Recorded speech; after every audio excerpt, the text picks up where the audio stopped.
Hi అండి. నమస్తే. Welcome to our channel పాకశాల. ఈరోజు వీడియోలో పనసపట్టు కర్రీ చేసి చూపిస్తున్నాను.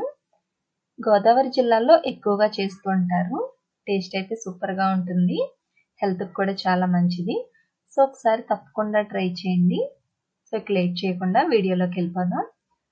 ఫస్ట్ పావు కేజీ పనసపట్టు తీసుకున్నాను. మార్కెట్‌లో ఈజీగానే దొరుకుతున్నాయి ఇప్పుడు. ఫ్రెష్‌గా ఉండే పనసపట్టు తీసుకుంటే టేస్ట్ బావుంటుంది. ఇప్పుడు వాష్ చేసుకోవాలి. నీట్‌గా వాష్ చేశాక ప్యాన్‌లో వేసుకుని పనసపట్టు మునిగే వరకు వాటర్ యాడ్ చేసుకుని స్టవ్ ఆన్ చేసి సాల్ట్ వేస్తున్నాను. నేను పసుపు వేయటం లేదు. ఎందుకంటే ముక్కలకి పసుపు ఎక్కువగా ఉందని వేయట్లా. మీరు కావాలంటే వేసుకుని ఒకసారి బాగా కలిపి ముక్క కొంచెం మెత్తగా అయ్యే వరకు ఉడికించుకోవాలి. త్వరగానే ఉడికిపోతుంది. మరీ మెత్తగా అవ్వాల్సిన అవసరం లేదు. నోట్లో వేసుకుని చూడండి. కొంచెం సాఫ్ట్ అయితే సరిపోతుంది. సో, దీన్ని స్ట్రైనర్‌లో వేసి వడగొట్టుకోవాలి. ఇలా ప్రెస్ చేస్తూ వాటర్‌ని తీసేయాలి. లేదంటే చల్లారాక చేత్తో గట్టిగా పిండేసుకున్నా పర్వాలేదు.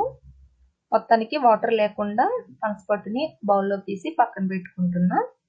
నెక్స్ట్ స్టవ్ ఆన్ చేసి కడాయి పెట్టుకుని దాంట్లోకి 2 టేబుల్ స్పూన్స్ ఆయిల్ వేసి అది హీట్ అయ్యాక పోపు వేసుకుంటున్నాను. మినపప్పు, జీలకర్ర, ఆవాలు, ఎండుమిర్చి వేసి ఒకసారి ఫ్రై చేస్తున్నా. దీంట్లోకి ఒక అరగంట సేపు నానబెట్టిన శనగపప్పు వేసి ఫ్రై చేస్తున్నా. ఇవి కొంచెం వేగాక సన్నగా చీల్చిన 3 పచ్చిమిర్చి, కొద్దిగా కరివేపాకు వేసి ఫ్రై చేసుకుంటున్నాను. దీంట్లోనే పావు టీ స్పూన్ అల్లం తురుము వేసి పచ్చివాసన పోయే వరకు ఫ్రై చేసుకోవాలి. దీంట్లో పావు టీ స్పూన్ పసుపు కూడా యాడ్ చేశాను. ఆ క్లిప్ మిస్ అయింది. పసుపు కూడా వేసి ఫ్రై చేసుకోవాలి. ఈ పోపు బాగా వేగాక ఒక కప్పు చిక్కగా తీసుకున్న చింతపండు గుజ్జు వేసి బాగా దగ్గరగా వచ్చేంత వరకు ఉడికించుకోవాలి. సేమ్ చింతపండు పులిహోర చేసే ప్రాసెస్లోనే ఈ కర్రీ చేస్తారు. చింతపండు పోపులో రైస్కు బదులు ఉడికించుకున్న పనసపట్టు యాడ్ చేస్తామంతే.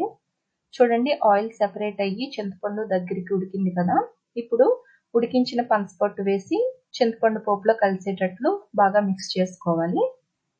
నెక్స్ట్ టేస్ట్‌కి సరిపడా సాల్ట్ వేసి ఒకసారి బాగా కలిపి మూత పెట్టి 2 నిమిషాలు మగ్గించాలి. తర్వాత మూత తీసి ఒకసారి బాగా కలుపుకొని స్టవ్ ఆఫ్ చేసేయండి. ఇప్పుడు ఆవపిండి యాడ్ చేసుకోవాలి. 1 స్పూన్ ఆవాలు మిక్సీ జార్‌లో వేసి మెత్తటి పౌడర్‌గా మిక్సీ చేసుకోవాలి.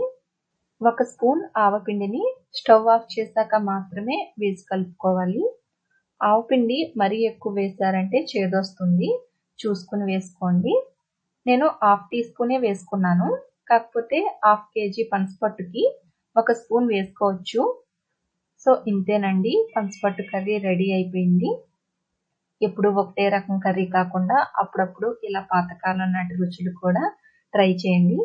ట్రై చేశాక మీకు ఎలా కుదిరిందో నాకు కామెంట్ సెక్షన్‌లో షేర్ చేయండి.